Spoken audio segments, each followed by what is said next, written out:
Elle s'est agenouillée dans la boue d'une forêt au cœur du Ghana. Devant elle, un homme mourant.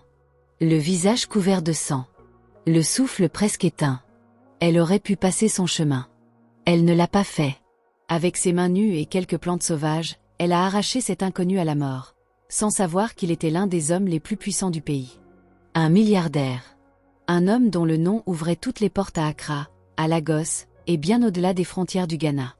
Mais ce qu'il ignorait, lui, c'est que la femme qui venait de lui sauver la vie allait bouleverser son cœur d'une manière qu'aucune fortune au monde n'aurait pu acheter.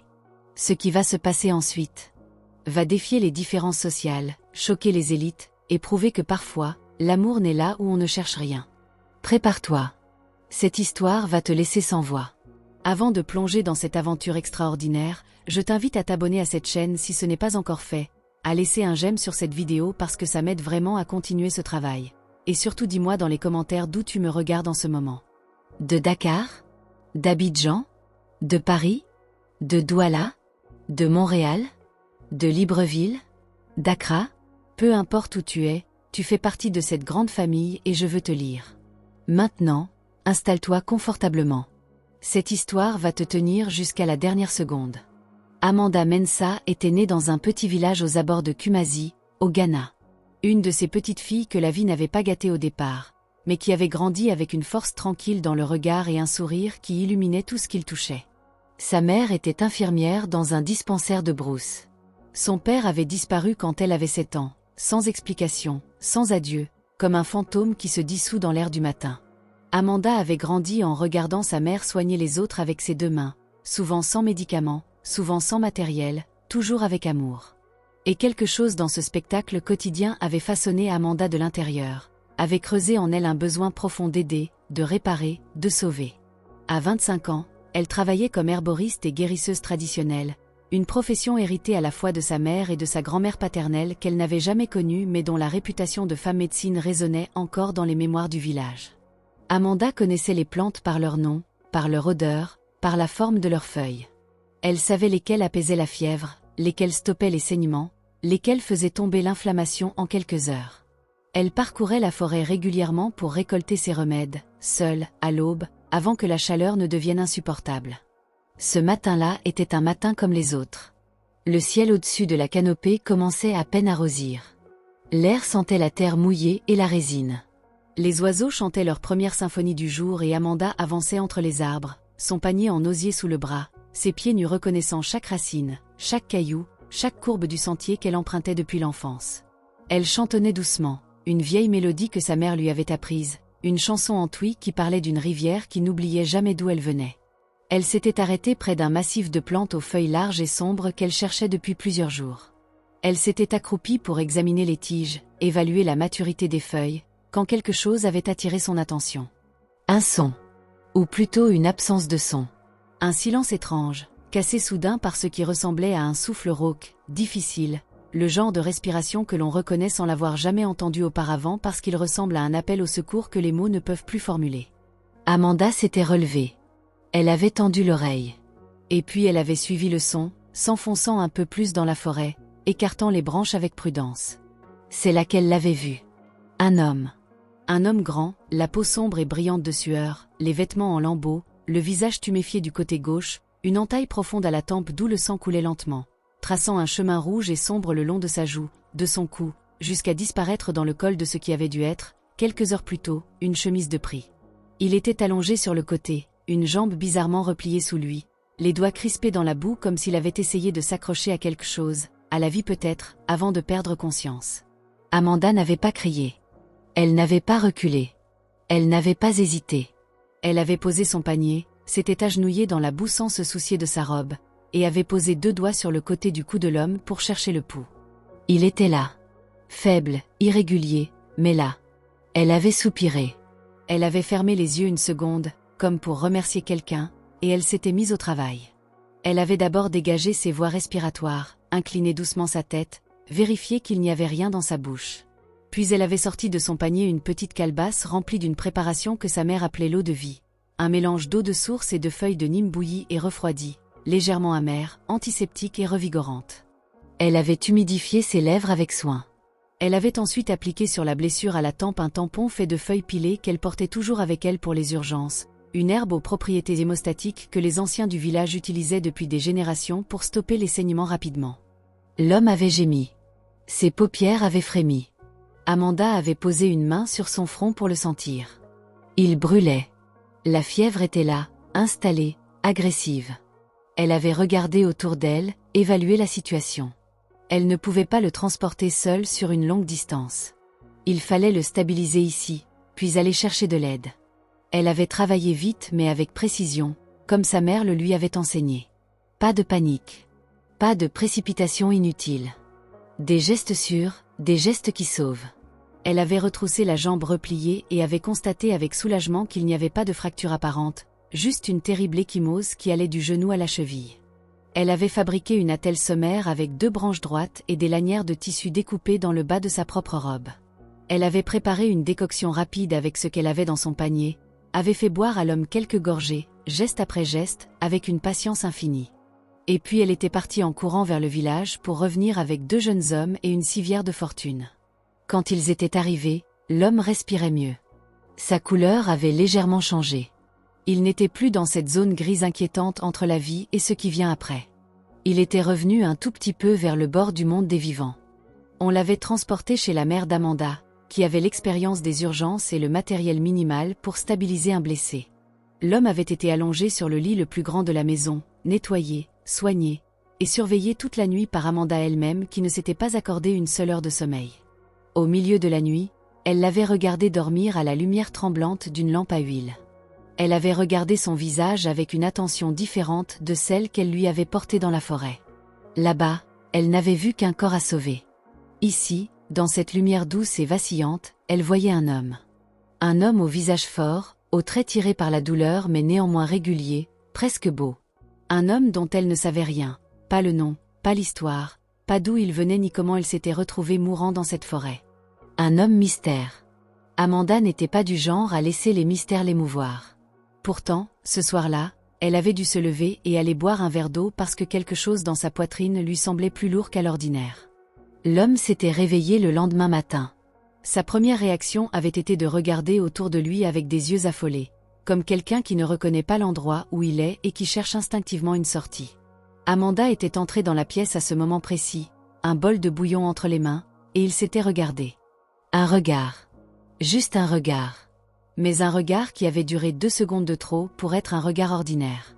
Il avait une voix grave, un peu rauque encore à cause de la fièvre. Il avait dit, en tweet teinté d'un accent qui trahissait des années passées loin du pays. « Qui êtes-vous et où suis-je » Amanda avait posé son bol sur la table avec ce calme naturel qui était sa marque de fabrique. Elle avait répondu simplement, « Tu es en sécurité. Je m'appelle Amanda. Je t'ai trouvé dans la forêt hier matin. Tu avais une blessure à la tête, une fièvre importante et la jambe en mauvais état. Tu vas mieux mais tu as encore besoin de repos. » L'homme l'avait regardé encore. Quelque chose dans son regard avait changé. La peur avait laissé place à quelque chose de différent. Pas encore de la gratitude, quelque chose de plus primitif, une sorte d'étonnement, comme si on lui présentait quelque chose qu'il n'avait jamais vu de sa vie. Il avait dit, « Je m'appelle Arthur. Arthur Boateng. » Le nom ne lui avait rien dit. Amanda n'avait aucune raison de connaître ce nom. Elle ne lisait pas les pages économiques des journaux. Elle n'avait pas de téléviseur à la maison. Elle ne fréquentait pas les cercles dans lesquels le nom Boateng évoquait immédiatement les tours de verre d'Accra, les usines minières, les participations dans des sociétés pétrolières, les investissements au Nigeria, en Côte d'Ivoire, en Afrique du Sud. Pour Amanda, Arthur était simplement un homme blessé qu'elle avait sauvé. Rien de plus. Rien de moins. Elle lui avait tendu le bol de bouillon. Il avait essayé de s'asseoir et avait grimacé à cause de la douleur dans la jambe.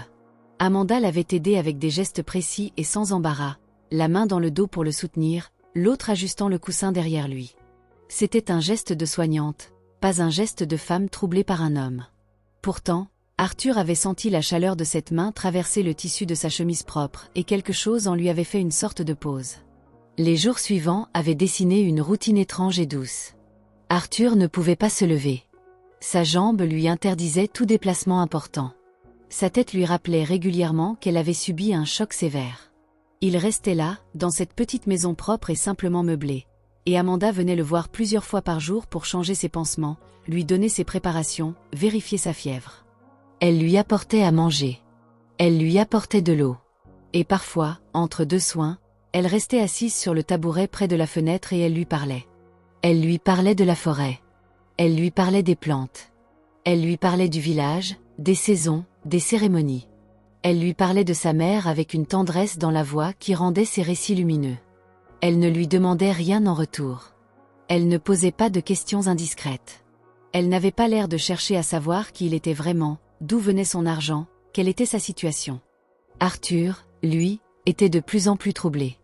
Il avait l'habitude des femmes attentionnées. Mais ces femmes-là savaient qui il était avant même de lui avoir serré la main. Elles connaissaient son nom, sa fortune, ses propriétés. Leur sourire arrivait toujours précédé de cette lueur particulière dans les yeux. Cette lueur qui dit « Je sais ce que tu vaux et je veux une part de toi ». Il avait appris très tôt dans sa vie à reconnaître cette lueur. Il s'y était habitué sans jamais vraiment s'en accommoder. Amanda n'avait pas cette lueur. Amanda le regardait comme on regarde un homme. Juste un homme. Avec de la bienveillance, avec une attention sincère à son état de santé, avec parfois un petit sourire en coin quand il disait quelque chose qu'elle trouvait amusant, et avec une franchise directe qui ne lui laissait aucune prise. Un matin, il lui avait demandé si elle n'était pas curieuse de savoir comment il s'était retrouvé dans cet état au milieu de la forêt. Elle avait haussé les épaules avec naturel. Elle avait dit « Quand tu voudras me le dire, tu me le diras. Ça ne change rien aux soins. » Arthur avait eu envie de rire. Il ne se souvenait pas de la dernière fois que quelqu'un lui avait parlé sans vouloir quelque chose de lui. Il lui avait quand même raconté. Il lui avait dit qu'il avait voulu faire une randonnée seul dans la forêt, une habitude qu'il avait perdue depuis trop longtemps, un besoin de silence et de nature qui s'était rappelé à lui lors d'un séjour dans la région. Il avait perdu son chemin, était tombé dans un ravin peu profond mais suffisamment brutal pour le blesser, avait tenté de s'en sortir seul pendant des heures avant de perdre connaissance. Son téléphone avait été brisé dans la chute. Ses compagnons de voyage, installés à l'hôtel à Kumasi, devaient le chercher depuis 2 jours maintenant. Amanda avait hoché la tête. Elle avait dit « Il faut les prévenir ». Et elle était sortie sans autre commentaire pour aller demander à un jeune du village d'aller à Kumasi avec un message. Cette simplicité dans l'action, cette façon de ne jamais compliquer ce qui était simple, avait profondément impressionné Arthur. Il était habitué à des univers où la moindre décision générait des réunions, des appels téléphoniques, des consultations. Amanda, elle, entendait un problème et le résolvait immédiatement, sans bruit, sans cérémonie.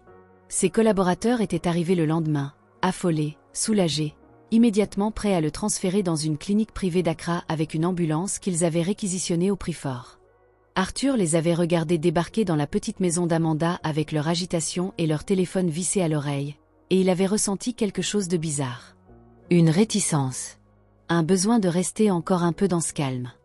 Il avait dit à ses collaborateurs de repartir sans lui. Qu'il partirait dans quelques jours. Il l'avait regardé comme si la fièvre avait affecté son jugement. Il leur avait répété sa décision avec le ton qu'il utilisait quand il ne voulait plus discuter. Et ils étaient repartis, perplexes et impuissants. Amanda, qui avait entendu l'échange depuis la pièce d'à côté, était venue lui apporter son traitement du soir avec ce visage indéchiffrable qu'elle portait parfois. Elle avait dit, sans le regarder dans les yeux, occupée à préparer ses herbes, « Tu n'es pas obligé de rester ici par politesse.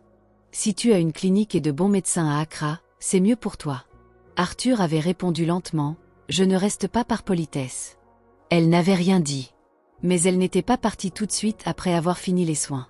Elle s'était attardée quelques minutes à la fenêtre, regardant la nuit qui tombait sur le village, et Arthur avait regardé sa silhouette se découper contre le ciel orangé du soir et il avait su, à cet instant précis, avec cette certitude tranquille et absolue que seules les grandes décisions portent avec elles, qu'il s'était passé quelque chose de fondamental en lui depuis qu'il avait ouvert les yeux dans cette chambre. Les jours avaient continué à s'écouler avec cette lenteur particulière des endroits où le temps n'est pas encore devenu une course. Arthur guérissait bien. Amanda le regardait progresser avec satisfaction professionnelle, mais aussi, de plus en plus, avec autre chose. Elle résistait à ce quelque chose. Elle connaissait les histoires. Les hommes qui passaient, qui promettaient, qui disparaissaient. Elle avait vu sa mère souffrir de l'absence d'un homme. Elle s'était jurée de ne jamais dépendre de quiconque pour son équilibre.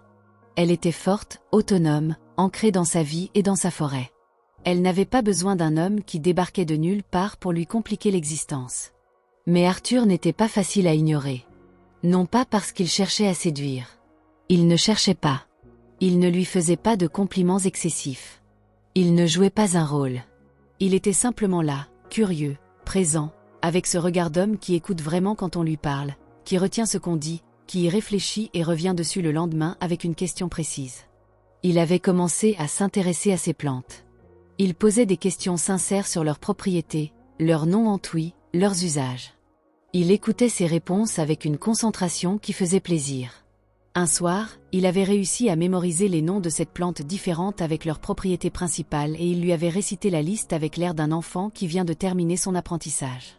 Amanda avait ri, un vrai rire, franc et chaud, un rire qu'elle ne contrôlait pas encore, et Arthur avait eu l'air de quelqu'un à qui on vient d'offrir quelque chose d'inestimable. La mère d'Amanda, Abena, observait tout cela avec les yeux de quelqu'un qui a beaucoup vécu et qui ne se laisse pas facilement tromper. Elle avait regardé cet homme arriver blessé sous son toit et elle l'avait soigné sans poser de questions parce que c'était ainsi qu'elle fonctionnait. Mais elle avait aussi regardé sa fille dans les jours qui avaient suivi, et elle avait reconnu dans le regard d'Amanda quelque chose qu'elle n'y avait jamais vu auparavant. Une sorte de vigilance différente. Pas la vigilance du soignant. La vigilance de la femme. Un soir, elle avait fait asseoir Arthur sur la véranda et elle lui avait parlé directement, comme elle parlait à tout le monde, sans détour ni cérémonie. Elle lui avait dit: « Je ne sais pas qui tu es. Ma fille non plus. Mais ce que je sais, c'est que ma fille vaut plus que toutes les choses brillantes que le monde peut offrir. Si tes intentions ne sont pas propres, dis-le maintenant et va-t'en guérir. Si elles le sont, sois à la hauteur. » Arthur avait reçu ces mots comme une gifle douce et nécessaire. Il avait regardé cette femme aux cheveux grisonnants, aux mains marquées par le travail, aux yeux qui ne sciaient pas, et il avait senti une émotion monter en lui qui l'avait surpris par sa force. Il avait dit, en soutenant son regard, « Mes intentions sont propres. Je ne suis venu ici avec aucune intention du tout. Ce que j'éprouve s'est imposé à moi et je n'en suis pas encore le maître. Mais je vous promets que je ne ferai pas de mal à votre fille. » Abena l'avait regardé encore un long moment. Puis elle avait hoché la tête lentement et elle était rentrée dans la maison. Ce soir-là, Arthur avait demandé à Amanda de marcher un peu avec lui dans le village. Sa jambe allait mieux. Il pouvait s'appuyer sur elle avec une canne de fortune qu'un habitant du village lui avait taillée dans une belle branche d'acacia. Ils avaient marché lentement, côte à côte, dans les ruelles de terre rouge que la nuit rendait douces et mystérieuses. Arthur avait fini par dire ce qu'il retenait depuis des jours. Il avait dit: « Tu ne m'as jamais demandé ce que je faisais dans la vie. » Amanda avait répondu: « Ce que tu fais dans la vie ne change pas ce que tu es devant moi. » Arthur s'était arrêté. Il l'avait regardé. Il avait dit: « Je dois te dire quelque chose. Et je te le dis maintenant parce que je ne veux pas que tu l'apprennes autrement. » Et il lui avait tout dit. Son nom de famille qui était connu dans le monde des affaires. Ses entreprises. Ses propriétés à Accra, à Lagos, à Johannesburg. L'étendue de ce qu'il possédait. Il avait dit tout cela avec une simplicité inhabituellement nue, comme quelqu'un qui pose un fardeau par terre pour voir si l'autre personne s'en emparera ou l'ignorera. Amanda l'avait écouté sans l'interrompre. Puis elle avait continué à marcher. Elle avait dit, après un long silence, « Et alors ?» Arthur ne s'attendait pas à cette réponse. Il avait dit, « Et alors, cela ne te fait rien ?» Amanda avait tourné la tête vers lui avec ce regard direct qui le désarçonnait depuis le premier jour. Elle avait dit, « Tu étais mourant dans ma forêt. Je t'ai soigné. Tu vas mieux. Ce que tu possèdes, ça ne m'appartient pas. Ça ne m'a pas appartenu la semaine dernière et ça ne m'appartient pas ce soir. Ce qui se passe entre nous, c'est entre toi et moi. Pas entre toi et ton argent et moi. » Arthur avait senti quelque chose se libérer dans sa poitrine. Un nœud qu'il portait depuis si longtemps qu'il ne le sentait même plus, tant il était devenu une partie de lui. Le nœud de ne jamais savoir si les gens l'aimaient lui ou ce qu'il représentait. Ce nœud-là venait de se défaire, simplement, sans effort, dans cette ruelle de terre rouge au Ghana, grâce à une femme de 25 ans aux pieds nus et au regard plus vieux que son âge. Il lui avait pris la main. Elle ne l'avait pas retirée. Ils avaient marché ainsi jusqu'au bout de la ruelle, main dans la main, sans rien dire d'autre, et ce silence avait eu la qualité rare des silences qui disent tout. Les semaines qui suivirent furent à la fois les plus simples et les plus intenses de la vie d'Arthur Boateng. Il avait prévenu ses collaborateurs qu'il prolongeait son séjour. Il avait géré ses affaires à distance, depuis la véranda de la maison d'Abena, avec son téléphone de remplacement, en 2 heures le matin et 1 heure le soir. Le reste du temps, il appartenait à ce village, à cette forêt, à Amanda. Il avait accompagné Amanda dans ses sorties herboristères. d'abord en boitant légèrement, puis de plus en plus facilement à mesure que sa jambe retrouvait sa force. Il apprenait à regarder les plantes avec ses yeux à elle, à distinguer les espèces, à comprendre les saisons. Il portait le panier. Il écoutait. Il posait des questions. Amanda était un professeur patient et passionné, et dans ses explications, Arthur découvrait un monde d'une complexité et d'une richesse qui l'humiliait doucement, lui qui avait passé sa vie à croire que la sophistication était une affaire de ville et de salle de réunion. Il avait aussi appris à connaître le village. Les enfants qui l'entouraient avec curiosité. Les vieux qui l'observaient depuis leur tabouret avec cette sagesse de ceux qui ont vu passer bien des choses. Les femmes du marché qui interpellaient Amanda et la regardaient lui avec des petits sourires entendus. Le boucher qui lui avait offert la meilleure pièce de viande un dimanche en disant que l'ami d'Amanda était l'ami du village. Quelque chose se reconstruisait en Arthur dans cet environnement. Quelque chose qu'il ne savait même pas avoir perdu. Un rapport au temps, au corps, aux autres. Il dormait mieux qu'il n'avait dormi depuis des années. Il riait plus facilement. Il s'énervait moins. Il regardait le coucher de soleil sur la forêt depuis la véranda chaque soir comme si c'était la première fois qu'il le voyait. Et au centre de tout cela, il y avait Amanda. Amanda qui chantonnait en travaillant. Amanda qui fronçait légèrement les sourcils quand elle réfléchissait. Amanda qui avait une façon d'incliner la tête légèrement sur le côté quand elle écoutait quelqu'un, comme si elle voulait s'assurer de ne rien manquer. Amanda qui se levait avant le soleil et qui rentrait quand le village commençait à s'endormir. Amanda dont les mains avaient la certitude de quelqu'un qui sait exactement ce qu'elles font. Arthur Boateng, qui avait géré des négociations de plusieurs centaines de millions, qui avait traversé des tempêtes financières sans ciller, qui avait regardé des adversaires en face dans des salles climatisées en sachant toujours qui était le plus fort. Cet homme-là ne savait plus très bien qui était le plus fort quand Amanda Mensah le regardait.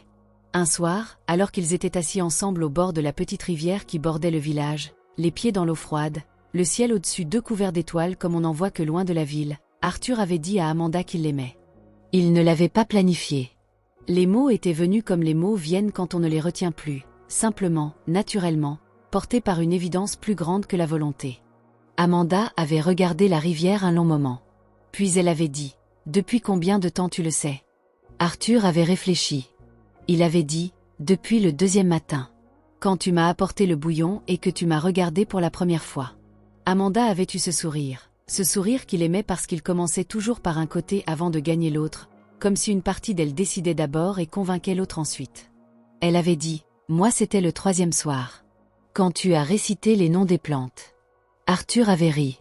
Un vrai rire, sonore et libre, le genre de rire qu'on libère quand on est heureux sans réserve. Amanda avait posé sa tête sur son épaule. Et ils étaient restés là, au bord de l'eau, sous les étoiles du Ghana, sans parler davantage, parce que les choses essentielles venaient d'être dites et qu'il n'y avait rien à ajouter.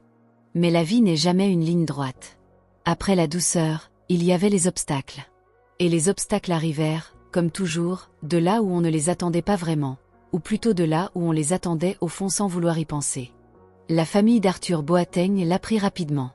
Les nouvelles circulent vite dans les réseaux que fréquentent les hommes riches, et quand un homme comme Arthur s'attarde dans un village de brousse pour une femme sans nom connu, sans famille influente, sans diplômes universitaires, sans carnet d'adresse, cela devient une nouvelle que sa mère reçoit avec une expression qu'elle garde soigneusement neutre en public et qu'elle n'exprime pleinement que dans le confort de ses appartements d'Accra. Adwo Boateng, la mère d'Arthur, était une femme de l'ancienne école. Pas mauvaise, pas méchante, mais façonnée par des décennies dans les cercles d'élite ghanéens, dans les soirées à l'ambassade, dans les mariages de famille où les alliances servaient aussi des intérêts, dans une vision du monde où l'amour était une belle chose mais pas la seule chose qui comptait dans le choix d'une épouse pour son fils unique. Elle avait téléphoné à Arthur. La conversation avait été longue. Polie en surface, tendue dessous. Elle avait dit ce que les mères disent dans ces cas-là, formulée de 1000 façons différentes. Tu es sûr de savoir ce que tu fais? Tu la connais depuis si peu de temps. Est-ce qu'elle comprend ton monde? Est-ce qu'elle pourra t'accompagner dans tes obligations? Ta position sociale demande une certaine présence, une certaine image. Arthur avait écouté sa mère avec la patience qu'on a pour les gens qu'on aime même quand on n'est pas d'accord avec eux. Et puis il avait dit une seule phrase, calmement, clairement. « Maman, j'ai passé ma vie à me battre pour construire quelque chose. Amanda est la première personne que j'ai jamais rencontrée qui ne veuille rien de ce que j'ai construit. Elle veut moi. Et moi je veux elle. Le reste, on le gérera ensemble. » Il y avait eu un silence sur la ligne. Puis Adwo Boateng avait dit « Amène-la à Accra. Que je la rencontre. C'était un test. Arthur le savait. Amanda le savait aussi quand il lui en parla. Elle avait hoché la tête avec ce calme qui était sa réponse à presque tout. Elle avait dit « J'irai la voir. » Avec plaisir. Ce n'est pas un combat, c'est une rencontre. Et les rencontres, je sais les faire. Ils avaient pris la route d'Accra quelques jours plus tard. Amanda n'était jamais allée à Accra. Elle n'avait jamais vu les tours qui montaient dans le ciel au-dessus de la côte atlantique, les grandes avenues, les hôtels de verre, les restaurants où un repas coûtait ce qu'une famille de son village dépensait en un mois. Elle avait regardé tout cela depuis la fenêtre de la voiture d'Arthur avec une curiosité tranquille, sans intimidation, sans éblouissement excessif. Elle regardait la ville comme elle regardait une forêt inconnue, avec attention, en essayant de comprendre ses codes, ses dangers, ses richesses. La maison d'Adwo Boateng était immense, blanche, gardée, entourée d'un jardin parfait. Amanda avait mis sa plus belle robe, celle qu'elle gardait pour les cérémonies importantes, une robe de cotonnade bordeaux avec des broderies dorées sur les manches. Elle avait coiffé ses cheveux avec soin. Elle était belle d'une beauté naturelle, sans excès, sans artifice, la beauté de quelqu'un qui n'a jamais eu besoin qu'on lui apprenne à l'être. Adwo les avait reçus dans le salon principal. Elle était en robe cante, droite dans son fauteuil, ses bijoux en or aux oreilles et aux poignets, son regard qui évaluait sans en avoir l'air. Amanda s'était avancée et avait salué la mère d'Arthur avec le respect traditionnel, correctement, sans erreur, les deux mains jointes, une légère inclination. Adwo avait eu un imperceptible mouvement de surprise, à peine visible pour quelqu'un qui ne la connaissait pas, mais qu'Arthur avait capté. Le thé avait été servi. La conversation avait commencé. Adwo était habile. Elle posait des questions qui ressemblaient à des questions ordinaires mais qui étaient en réalité des sondages. Comment Amanda avait grandi. Ce qu'elle faisait. Ce qu'elle espérait pour sa vie. Si elle avait déjà voyagé. Ce qu'elle pensait de la vie à Accra. Amanda répondait avec une franchise tranquille qui ne cherchait pas à plaire mais qui ne cherchait pas non plus à impressionner. Elle disait les choses comme elles étaient. Elle ne se diminuait pas. Elle ne se grandissait pas non plus. À un moment, Adwo lui avait demandé « Et la vie d'Arthur, tu penses que tu pourras y trouver ta place ?» Amanda avait pris une petite gorgée de thé. Puis elle avait posé sa tasse et elle avait regardé Adwo dans les yeux. Elle avait dit « Je ne cherche pas à trouver ma place dans la vie d'Arthur. Je cherche à construire une vie avec Arthur. La place, on la fera ensemble. » Adwo l'avait regardé en silence pendant quelques secondes qui avaient semblé longues. Et puis, pour la première fois depuis le début de cette rencontre, quelque chose avait changé dans son expression. Pas encore la chaleur. Mais le début de quelque chose comme du respect. La soirée s'était terminée mieux qu'elle n'avait commencé. Adwo avait demandé à Amanda de revenir dîner avec eux la semaine suivante. C'était peu. Mais c'était quelque chose. Dans la voiture qui les ramenait à leur hôtel, Arthur avait pris la main d'Amanda et l'avait portée à ses lèvres. Il avait dit « Tu as été extraordinaire ». Amanda avait haussé les épaules. Elle avait dit « J'ai été moi-même. C'est tout ce que je sais faire ». Les mois qui suivirent furent un apprentissage mutuel et patient. Arthur retournait régulièrement au village. Amanda venait parfois à Accra. Ils apprenaient les langues l'un de l'autre au sens figuré, les codes, les habitudes, les exigences de leur monde respectif. Arthur apprenait à ralentir. Amanda apprenait à naviguer dans les espaces sophistiqués d'Accra sans perdre elle-même ce qui la rendait Amanda. Elle rencontra les amis d'Arthur. Certains l'acceptèrent avec sincérité. D'autres la regardèrent avec cette politesse froide réservée à ceux qu'on ne comprend pas et qu'on ne cherche pas à comprendre. Amanda les traitait tous de la même façon, avec courtoisie et sans chercher leur validation. Arthur observait tout cela et son amour pour elle grandissait à chaque fois qu'il la voyait traverser une de ces situations avec sa dignité intacte. Il y eut des moments difficiles. Des moments où la distance entre leurs mondes semblait plus grande que ce que l'amour pouvait combler. Une soirée à Accra où Amanda avait senti tous les regards sur elle et avait voulu partir tôt. Un séjour à Lagos pour les affaires d'Arthur où elle s'était retrouvée seule dans un appartement qu'elle ne connaissait pas pendant qu'il était en réunion 10 heures d'affilée. Un désaccord sérieux sur leur façon de voir l'avenir, elle qui voulait continuer à exercer son métier de guérisseuse, lui qui avait au départ suggéré, maladroitement, qu'elle pourrait peut-être étudier la médecine conventionnelle. Ce jour-là, Amanda l'avait regardé avec une fixité qui lui avait rappelé le regard de sa propre mère. Elle avait dit, lentement, « Tu m'as trouvé dans une forêt. Je soignais des gens avec des plantes depuis des années. C'est ce que je suis. Si tu veux changer ce que je suis, alors tu n'as pas trouvé ce que tu crois avoir trouvé. Arthur avait compris l'erreur immédiatement. Il avait compris que l'amour ne consiste pas à améliorer l'autre à son image, mais à reconnaître l'autre tel qu'il était, à choisir cela sans condition. Il avait dit, « Tu as raison. Je retire ce que j'ai dit. Ce que tu fais est précieux. Je ne changerai plus jamais rien à ça. » Et il avait tenu parole. Il avait même, dans les mois qui suivirent, commencé à financer la construction d'un vrai dispensaire pour le village d'Amanda, un dispensaire où la médecine traditionnelle et les soins modernes pourraient coexister, où Amanda pourrait travailler avec des équipements dignes de son savoir. Ce n'était pas un cadeau. C'était un acte d'amour qui disait « Je te vois, je te respecte, et je veux que le monde te voie et te respecte aussi. » Amanda avait pleuré quand elle avait vu les plans du dispensaire. Pas des larmes de faiblesse. Des larmes de quelqu'un qui reçoit quelque chose qu'il méritait depuis longtemps et qui ne savait pas qu'il attendait cela. La demande en mariage arriva par une après-midi ordinaire dans la forêt. Ordinaire dans le sens où c'était un mardi, sans occasion particulière, sans décor préparé, sans bague dans un écrin de velours sorti d'une poche de veste.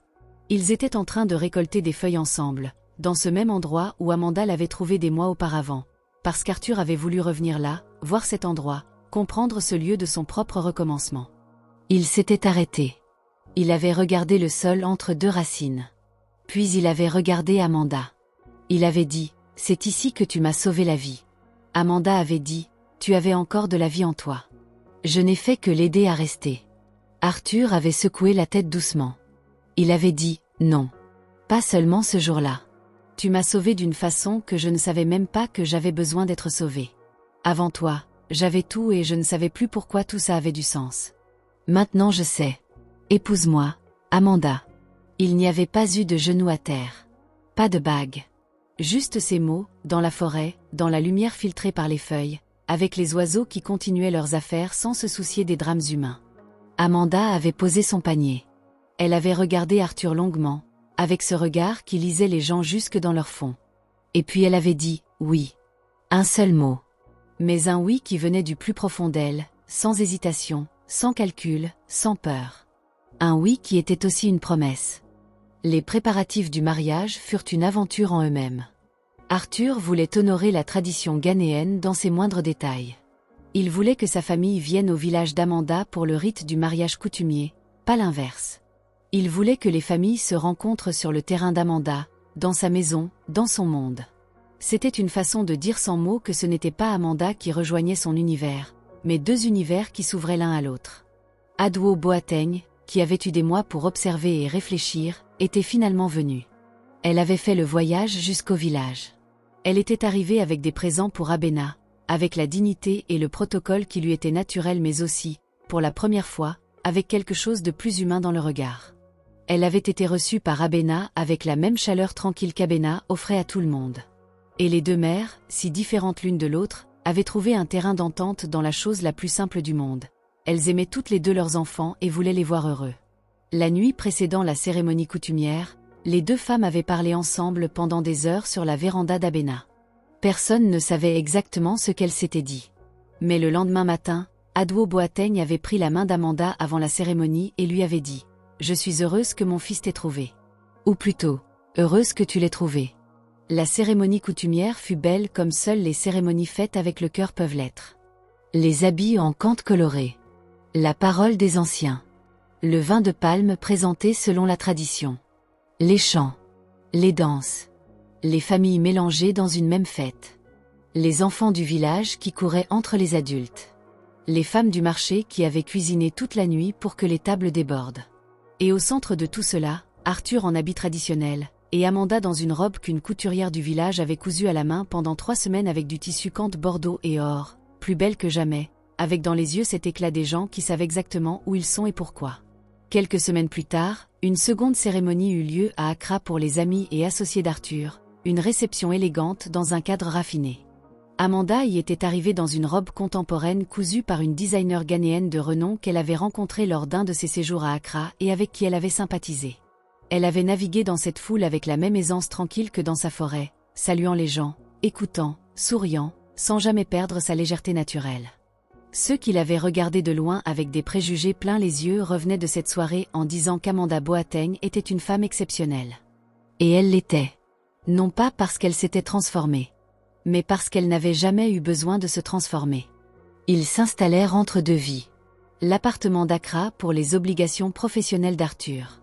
Le village et la petite maison près de chez Abena pour les ressourcements, les week-ends, les vacances, les moments essentiels. Et le dispensaire, le nouveau dispensaire qu'Amanda avait ouvert avec la même fierté qu'elle aurait mis à planter un arbre, sachant qu'il porterait des fruits longtemps après qu'on aurait oublié le geste de planter. Des patients venaient de plus en plus loin pour consulter Amanda. Pas seulement du village. Des villages voisins. Des petites villes. Des gens qui préféraient ces remèdes à d'autres choses, ou qui venaient en plus du reste, cherchant une complémentarité que le dispensaire leur offrait. Amanda formait des jeunes femmes du village à la connaissance des plantes, transmettant ce savoir comme sa mère et sa grand-mère le lui avaient transmis, dans la continuité d'une chaîne vivante.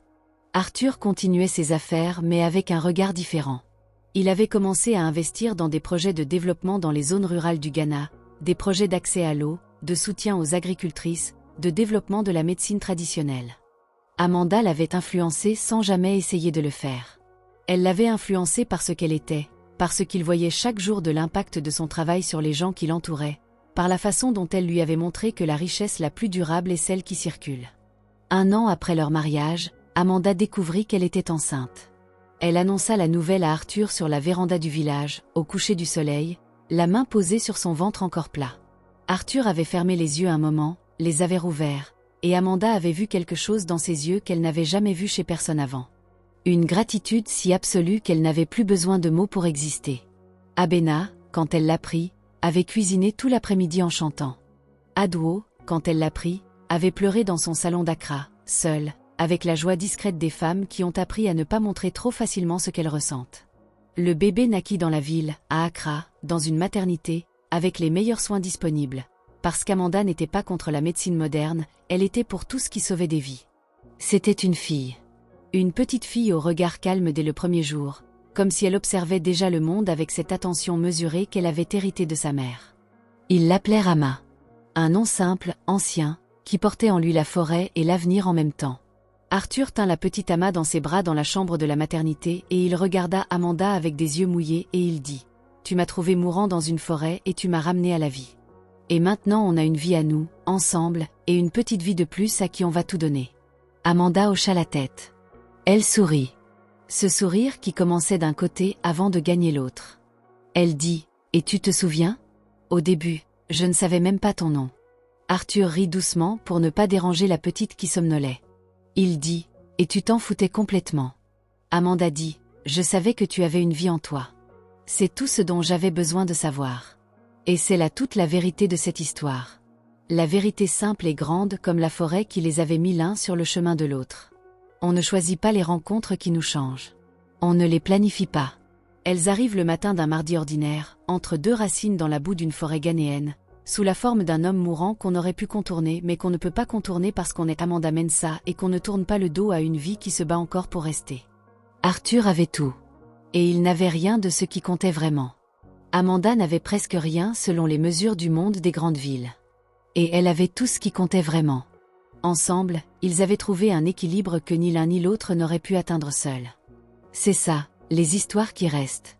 Ce ne sont pas les histoires de gens parfaits dans des mondes parfaits. Ce sont les histoires de deux personnes imparfaites, venues de deux endroits différents, qui se trouvent par hasard ou par grâce, qui choisissent de se voir vraiment, et qui construisent quelque chose de réel avec ce qu'ils sont, pas avec ce qu'ils possèdent. La forêt du Ghana continue de grandir. Les arbres poussent, les saisons se suivent, la rivière coule. Et quelque part entre les racines d'un grand arbre centenaire, à l'endroit précis où une jeune femme s'est agenouillée dans la boue un matin d'aube rosée pour sauver un inconnu, la vie continue de tisser ses histoires les unes dans les autres, patiemment, sans se presser, avec toute l'intelligence tranquille de ceux qui savent que les plus belles choses ne se forcent pas. Elle se trouve. Tout simplement. Elle se trouve.